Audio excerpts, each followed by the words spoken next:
کہ اس کی اس بے وفائی نے، بے رخی نے مجھے بہت کچھ سکھایا کہ میں تو اپنی وفا میں سچا ہوں، محبت میں سچا ہوں، لیکن میرا محبوب میرے ساتھ مخلص نہیں۔ اور اب ہم اسے دیکھیں گے دنیا کے پہلو سے، دنیا کے تناظر سے۔ شاعر جگر مراد آبادی فرماتے ہیں کہ میں اپنے دوست احباب کی بے وفائی اور بدسلوکی کا گلہ نہیں کرتا، بلکہ میں شکریہ ادا کرتا ہوں کہ انہوں نے میری آنکھیں کھول دی، یعنی انہوں نے زندگی کا تجربہ کیا، جن لوگوں پر انہیں اعتماد تھا وہاں سے ہی انہیں ٹھوکر لگی، لیکن وہ اس ٹھوکر کو جو ہے بے فائدہ نہیں سمجھ رہے اور کہتے ہیں کہ میرے اندر خلوص اور وفا کے خوبصورت جذبات تھے، میرے دل میں ان کے لیے بہت سچائی تھی، اپنوں کے لیے، اپنے دوستوں کے لیے، اپنے رشتہ داروں کے لیے، لیکن انہوں نے اس سب کو باطل ثابت کر دیا کہ میں غلط تھا، وہ سچائی کے، وفا کے قابل نہیں تھے، کہ یعنی انہوں نے انہیں دھوکہ دیا، انہیں وہاں سے، اس مقام سے ٹھوکر ہوئی، مایوسی ہوئی۔ تو اس انداز میں وہ یہ لکھ رہے ہیں، یہ کہہ رہے ہیں زمانے کی بے وفائی کا، اور جو چلن ہے، زمانے کا جو چلن ہے اس کا شکوہ کر رہے ہیں۔ شاعر زمانہ ساز ہیں اور حقیقت پسند ہیں۔ وہ کہتے ہیں کہ مجھے اہل ستم یعنی میرے ساتھ بے وفائی کرنے والوں سے کوئی شکایت نہیں، بلکہ میں تو ان کا احسان مند ہوں، ان کی نیکی مانتا ہوں کہ ان کی بے وفائی سے کم از کم مجھے راہ تو ملی، راہ راست تو ملی، ان کا اصل چہرہ تو سامنے آیا۔ اگلا شعر ہے، شکوہ تو ایک چھیڑ ہے لیکن حقیقتاً تیرا ستم تیری عنایت سے کم نہیں۔ اب یہ شعر جو ہے روایتی ادب کے حوالے سے ہے، شاعر محبوب کے ظلم و ستم کی شکایت کر رہے ہیں۔ بقول شاعر، ہے اذیت مصیبت ملامت بلائیں، تیرے عشق میں ہم نے کیا کیا نہ دیکھا۔ یہی کیفیت کچھ شاعر کی بھی ہے۔ میرا دل بہت خوش ہے کہ شکایت کے بہانے سے ہم کلام بھی ہو جاتا اور محبوب کی جفا سے ایک تعلق تو قائم ہو رہا ہے۔ اب جو روایتی ادب ہے وہاں پر محبوب سے ملنا، محبوب سے کوئی بات کرنا، شکوہ شکایت کے طور پر ہی صحیح، وہ بھی ایک سچے عاشق کے لیے بہت بڑی بات ہوتی ہے، کیونکہ روایت یہی کہتی ہے کہ وہ بے رخی کا راستہ اختیار کرتا ہے، بے وفائی کا، اور جو اس راہ پر چلنے والے ہوتے ہیں وہ تکلیف سے گزرتے رہتے ہیں۔ تو ایسے میں جب محبوب شکوہ بھی کرے لیکن ہم کلام تو ہو جائے، تو یہ بھی جو صورتحال ہے ایک سچے عاشق کے لیے بہت زیادہ جو ہے مسرت اور خوشی کا باعث ہوتا ہے۔ تو یہی کیفیت کچھ شاعر کی بھی ہے۔ اب ہم اس کیفیت کو اور اس شعر کو سمجھیں گے۔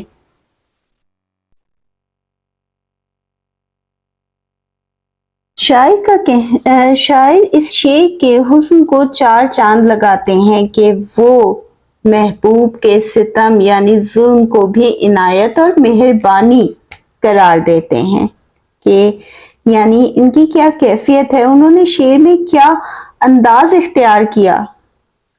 ہر کوئی شکوہ کر رہا ہے اور آہوزاری کر رہا ہے، لیکن وہ کیا کہہ رہے ہیں کہ اس کا ظلم، اس کا ستم بھی عنایت ہے، مہربانی ہے۔ کس طرح سے کہ وہ چلو ہم کلام تو ہوا، شکوہ ہی صحیح، ہم کلام تو ہوا۔